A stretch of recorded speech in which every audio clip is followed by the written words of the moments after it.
The briefing room at Fort Benning smelled like stale coffee and testosterone.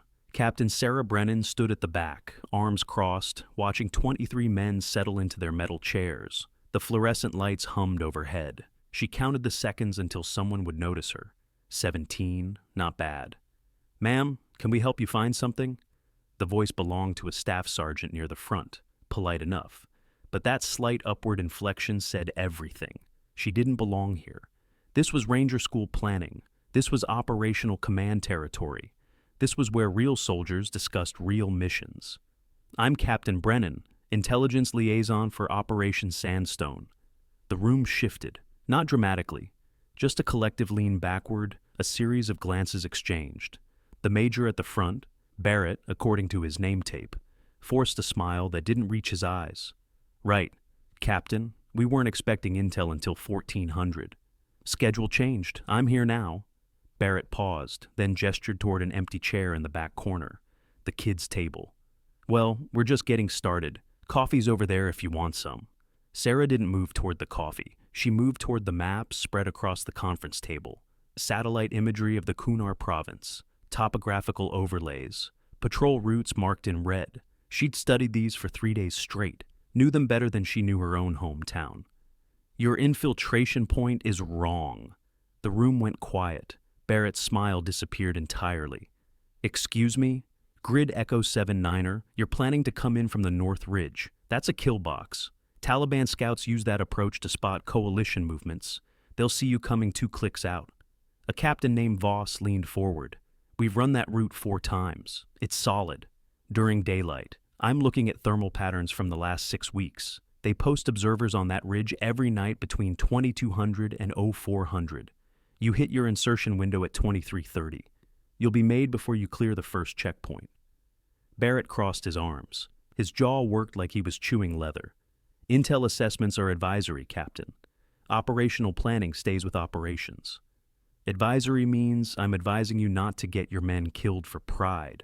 Someone laughed. Not loudly, just a quick exhale through the nose. Sarah caught the source, a lieutenant near the window. Young, probably his first deployment planning session.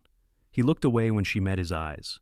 Barrett walked around the table until he stood directly across from her, close enough that she could see the coffee stain on his collar, close enough that it was meant to intimidate. "Captain Brennan, I appreciate your enthusiasm, but we've been running operations in that valley for 11 months. I think we know the terrain. You know last year's terrain. Things change. The local population shifted after that school got hidden. March, new supply routes, new observation posts. The intelligence is current as of 72 hours ago.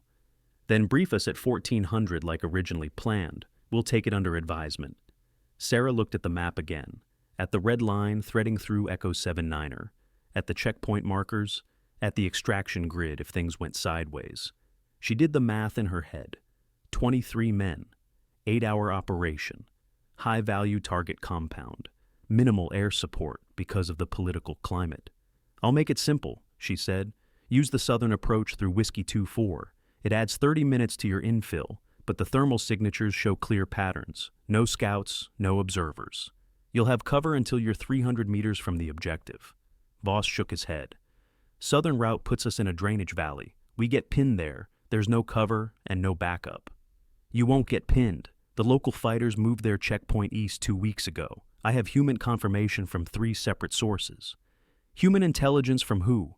Villagers who'll say anything for $20? Sarah's hands tightened on the edge of the table. Not much, just enough that her knuckles went white. She'd been at this long enough to know when someone was dismissing her work, dismissing her. From people who've been right 9 times out of 10.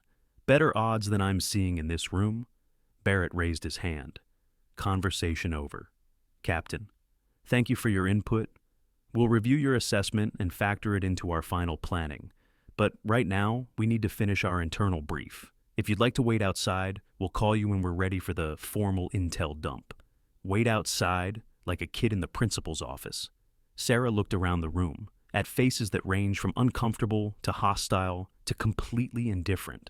Men who decided what she was worth before she opened her mouth. She could push. She could pull rank. Technically, she had operational authority on intelligence matters, but she'd learned something in 7 years of service. You can't force people to respect you. You can only make them need you. I'll be in the intel shop. Send someone when you're done here." She walked out. Behind her, the conversation resumed immediately. Voices low. Someone laughed. She didn't look back. The hallway was empty. Sarah stopped at the water fountain, drank, straightened. Her reflection stared back from the polished floor. Dark hair pulled tight. Uniform pressed sharp. Face that looked younger than 31. She'd heard all the jokes. Heard worse. Learned to let most of it roll off like rain on wax. But this was different. This wasn't a joke. This was men walking into an ambush because they couldn't hear a warning through their own assumptions. In the intel shop, Sergeant First Class Marcus Hayes looked up from his laptop. He was 43, 2 deployments, steady as bedrock. One of the few people at Benning who'd treated her like an actual officer from day one. "How'd it go?" "About like you'd expect."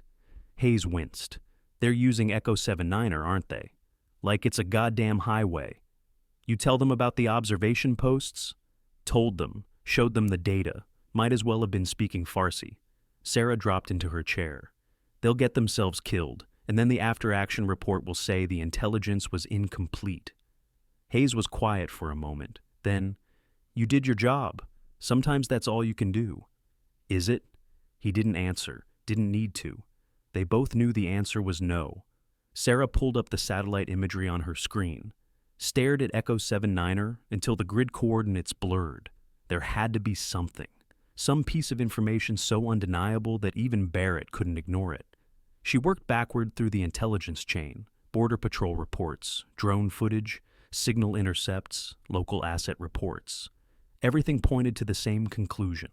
The northern approach was compromised. Any unit moving through that corridor would be spotted, tracked, and engaged. And then she found it. Not in the official channels. In a raw transcript from a signal intercept that hadn't been processed yet. Conversation between 2 Taliban radio operators 3 days ago, captured by a listening post near the Pakistan border. The translation was rough, but the content was clear. "The Americans will come from the north. They always come from the north. We'll be ready." Sarah read it 3 times. Then she encrypted it, attached it to a priority message, and sent it directly to Barrett's account. Subject line, "Immediate intelligence update. OPSEC compromise." She waited. 20 minutes later, her phone rang. "Captain Brennan." Barrett's voice was clipped. "Get back to the briefing room, now." This time, when she walked in, no one was smiling. Barrett had the transcript pulled up on the projector, the Pashto text on one side, the English translation on the other. "When did you get this?" 19 minutes ago. It was flagged in overnight processing." "Why wasn't it in the initial brief?" "Because I got it 19 minutes ago." Barrett stared at the screen. His jaw worked again, grinding something invisible. Finally, he looked at her. "Can you confirm the source?" "Listening Post Charlie 3, same intercept site that warned us about the Kandahar operation in January. They're solid." Voss leaned back in his chair. "Could be disinformation. They know we monitor their chatter." "Could be," Sarah agreed. "But combined with the thermal patterns, the scout movements, and the checkpoint relocations, the probability is high that this is legitimate tactical discussion, not planted misdirection." Barrett turned off the projector. The room went dim. For a long moment, no one spoke. "Show me the southern route." Sarah moved to the map, drew the approach with her finger. Whiskey 2-4 through the drainage valley, hooking west at the E. Checkpoint approaching the compound from the blind side where the ridge blocked any southern observation posts. 30-minute delay on infill, she said, but you maintain tactical surprise. The compound's weakest point is the southern wall, 2 guards instead of 4. And if you need to extract fast, you've got vehicle access through this pass. Barrett studied the route. What about the drainage valley? Voss is right that it's a natural choke point. It is, but only if they know you're there. Current intelligence says they don't have patrols covering that sector. They shifted resources north and east after we hit their supply line in April. They're expecting you from Echo 79er because that's where we've always come from. And if you're wrong? Sarah met his eyes. Then I'm wrong. But if you stick with Echo 79er, we already know they're waiting. This gives you a chance. The room was quiet again. Hayes had told her once that the hardest part of leadership wasn't making decisions. It was changing decisions after you'd already committed, admitting you'd missed something, accepting help from someone you'd underestimated. Barrett looked at Voss, then at the other officers, reading the room, calculating the cost of being wrong versus the cost of being proud. Captain Brennan, you're now primary intelligence liaison for this operation. I want continuous updates every 6 hours until we're wheels up. Any changes in the tactical picture, you bring them directly to me. Clear? Clear. And I want you in the Tactical Operations Center during the mission. Real-time assessment as things develop. Sarah felt something shift in her chest. Not victory. Just the simple recognition of competence. It shouldn't have felt like winning, but it did. Yes, sir. The mission launched 4 days later. Sarah spent 96 hours reviewing every piece of intelligence that came through. Sleep became a luxury, measured in 20-minute intervals. Coffee became a food group. Hayes brought her sandwiches she barely tasted. On mission night, she stood in the Tactical Operations Center watching the red icons move across the digital map. The team had inserted through Whiskey 2-4, no contact, no compromise. They were ghosts in the valley. Barrett stood beside her, arms crossed, face locked in concentration. How long until they reached the compound? Sarah checked the timestamp. 12 minutes at current pace. The radio crackled. Overwatch, this is ground. We have eyes on objective. No alert status. Proceeding to final approach. Barrett keyed his mic. Copy ground. You are cleared hot. They waited. In the talk, time moved differently. Seconds stretched into minutes. Every radio pop could be contact. Every silence could be disaster. Sarah watched the icons move. Watched the compound layout. Watched the extraction routes in case everything went sideways. Overwatch ground. We're inside the compound. Multiple jackpots secured. Beginning exploitation. Barrett let out a breath he'd been holding. Around the talk, shoulders relaxed. Someone made a joke. Someone else laughed. But Sarah was still watching the map, watching the surrounding terrain, watching the thermal overlay that showed heat signatures in the nearby village. And then she saw it. Movement. 6 heat signatures moving from the village toward the compound. Fast. Tactical spacing. Armed. Sir, we have possible hostile movement. 6 personnel, northeastern approach, 300 meters out and closing. Barrett was at her shoulder immediately. Ground Overwatch. Be advised, 6 possible hostiles approaching from the northeast, 300 meters. The radio crackled. Copy, we see them. They're not slowing down. Sarah pulled up the asset database, searched for recent reports from that village, found a notation from 2 days ago. Local Taliban cell commander, recently returned from Pakistan, known for aggressive response to coalition operations. Sir, this could be a reaction force. Recommend immediate extraction. Barrett's hand hovered over the radio. The team was still inside the compound, still securing the high-value targets, still downloading intelligence from the captured computers. If they left now, they'd lose half the mission objectives. How long until contact? Sarah did the math. 4 minutes, maybe 5. Ground Overwatch, you've got 4 minutes to wrap it up. Then we're pulling you out. Copy, we're moving fast. Sarah watched the heat signatures, watched the team icons inside the compound. The gap was closing. 300 meters, 250, 200. Sir, they're not going to make it. Barrett turned to the air support coordinator. Get me close air support, now. Negative, sir. We're in a restricted air corridor. Closest fast movers are 20 minutes out. Then get me anything, drones, rotary wing, I don't care. Sarah was already pulling up alternative options. Her fingers moved across the keyboard, accessing every asset in theater. And then she found something.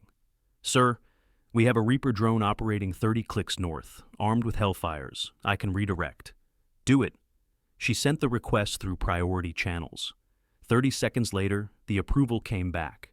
The Reaper changed course, vectoring south toward the compound. Ground Overwatch, we have air support inbound, 2 minutes out. The hostile signatures were 100 meters from the compound now. The team was moving toward the extraction point, but they were carrying prisoners and equipment. They weren't fast enough. Overwatch, ground, we have visual on hostiles. They're armed and moving to intercept. Barrett's jaw tightened. Can the Reaper make it? Sarah watched the drone icon, watched the distance calculations. It's going to be close. 80 meters, 60. The team was at the compound wall, moving toward their vehicles. The hostiles were spreading out, taking firing positions. Reaper 1, Overwatch. You are cleared hot. Hostile force, northeastern approach to the compound. Copy Overwatch, eyes on target, engaging. On the thermal overlay, Sarah saw the missile streak from the drone, saw it track toward the hostile formation, saw the bloom of heat as it impacted. Splash 1, multiple jackpots neutralized. The team was in their vehicles, engines roaring, dust rising. Ground Overwatch, you are clear for extraction. Go, go, go. The icons moved, fast, away from the compound, toward the extraction corridor. No pursuit, no contact. 40 minutes later, they were back at the forward operating base. Mission successful. 3 high-value targets secured, 0 friendly casualties. In the talk, Barrett turned to Sarah. His face was different than it had been in that briefing room, older, tired, but something else too, something like respect. That Reaper redirect, that was you? Yes, sir. If you hadn't been watching that thermal overlay, someone would have caught it. Maybe, maybe not. He held out his hand. Thank you, Captain. She shook it. His grip was firm, honest. Just doing my job, sir. Yeah, well, your job saved lives tonight. The other officers came over. Voss first, then the lieutenant who'd laughed in the briefing room. One by one, they acknowledged her. Not with speeches, just with nods. With quiet thanks. With the recognition that she'd earned something that couldn't be given. Hayes appeared beside her with fresh coffee. Told you. Told me what? Sometimes doing your job is enough. You just have to make them see it. 3 weeks later, Sarah stood in front of a different briefing room. Larger, more officers, a new operation being planned. When she walked in, Major Barrett was already there. Captain Brennan, you're early. Wanted to review the terrain before we started. Barrett smiled. Actually smiled. Smart. Come up to the front. I want you walking us through the intelligence picture from the beginning. She moved to the head of the table, spread out her maps and overlays and satellite imagery. When the room filled up, no one told her to get coffee. No one suggested she wait outside. They listened, because she'd proven something that shouldn't have needed proving. That competence wasn't about gender or assumptions or where you stood in the room. It was about knowing your job and doing it better than anyone else could. A captain near the back raised his hand. What about the northern approach? That seems like the most direct route. Sarah pulled up the thermal imagery, showed him the patterns, explained the intelligence, and when she was done, he nodded. Southern route it is. The briefing lasted 2 hours. Sarah walked them through every detail, every asset, every risk, every contingency. And when it was over, Barrett stayed behind. You know what they're calling you? I can imagine. The prophet, because you see things coming before anyone else does. Sarah smiled despite herself. Could be worse. Could be, but I prefer to think of it differently. Barrett packed up his notes. You remember what you said in that first briefing about advisory versus operational? I remember. You were wrong. She looked at him. Sir, intelligence isn't advisory, not when it's this good. It's operational. It's the difference between success and failure, between coming home and not coming home. He zipped his bag. Took me too long to see that. Won't make that mistake again. He left. Sarah stood alone in the empty briefing room, looking at the maps still spread across the table.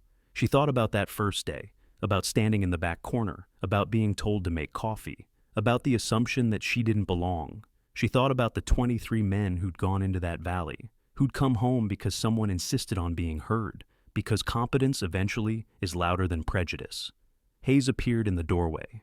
You coming? We've got 3 new intel dumps to review. Yeah, I'm coming. She gathered her materials, turned off the lights, walked out of that briefing room knowing she'd walk into 100 more. Some would be easier, some would be harder. But she'd proven something to herself that mattered more than proving it to anyone else. She belonged here, not because someone gave her permission, but because she'd taken her place and made it matter. In the intelligence shop, the coffee was still stale, the fluorescent lights still hummed, the work was still endless and demanding and critical. But when she sat down at her desk, her name was on the door. Captain Sarah Brennan, Intelligence Liaison. And underneath, someone had added a handwritten note, probably Hayes, maybe Barrett. It read, "Listen to her." Sarah smiled, opened her laptop, got back to work. Because somewhere, another operation was being planned. Another team was heading into danger. Another mission needed someone who could see patterns in the chaos, who could read the terrain like a language, who could stand in a room full of assumptions and insist on truth. She'd been told to make coffee once. She'd ended up commanding the operation instead. Not because she demanded it, but because when lives were on the line, competence was the only currency that mattered. And she'd spent years building wealth in the only bank that paid dividends in survival. The work continued, the missions never stopped. But in that small shop at Fort Benning, surrounded by maps and monitors and the endless flow of intelligence, Sarah Brennan did what she'd always done. She kept people alive by seeing what others missed. And somewhere, in another briefing room, another officer was learning what Barrett had learned, what Voss and the lieutenant and all the others had learned. That the quietest voice in the room might be the one most worth hearing, that assumptions kill faster than bullets, and that courage isn't just what happens on the battlefield. Sometimes it's standing your ground in a briefing room and refusing to be dismissed, refusing to be silenced, refusing to let men die because someone couldn't see past their own preconceptions. Sarah Brennan never called herself a hero. She was just an intelligence officer doing her job. But every soldier who came home from that valley told the story. About the captain who saw the ambush coming, who redirected the drone, who stood in a room full of men who didn't want to listen and made them hear her anyway. Not with anger, not with demands, but with the undeniable weight of being right. History doesn't always remember the quiet acts of courage, doesn't always record the battles won in briefing rooms instead of battlefields. But the men who lived because of those battles remember. They remember the voice that insisted on being heard. They remember the maps spread across the table and the intelligence that saved their lives. They remember that someone cared enough to stand in the back of a room and refuse to be invisible. Because courage isn't always loud. Sometimes it's measured in satellite imagery and thermal patterns and the steady, unshakable insistence that lives matter more than pride. Sarah Brennan taught them that. Not through speeches or grand gestures, but through the simple act of being excellent at her job when excellence was the only thing that could break through. She never made that coffee, but she commanded the operation that brought everyone home. And in the archives of valor, in the stories passed from one soldier to another, her name became something more than a captain in an intelligence shop. It became a reminder that the most dangerous assumption is the one you don't question, that the most critical intelligence might come from the person you least expect, that leadership isn't about rank or gender or who gets invited to the briefing. It's about being right when being right matters most, and having the courage to stand alone until everyone else catches up. The story doesn't end with triumph. There was no medal ceremony, no dramatic speech, just another day at Fort Benning, another mission to plan, another briefing room to walk into. But every time Sarah entered that room, something was different. The assumptions were quieter, the listening was louder, and the maps on the table were reviewed by someone who'd proven she could read them better than anyone else. Not because she was given the chance, but because she took it and made it count. Go make coffee, they said. Instead, she saved lives.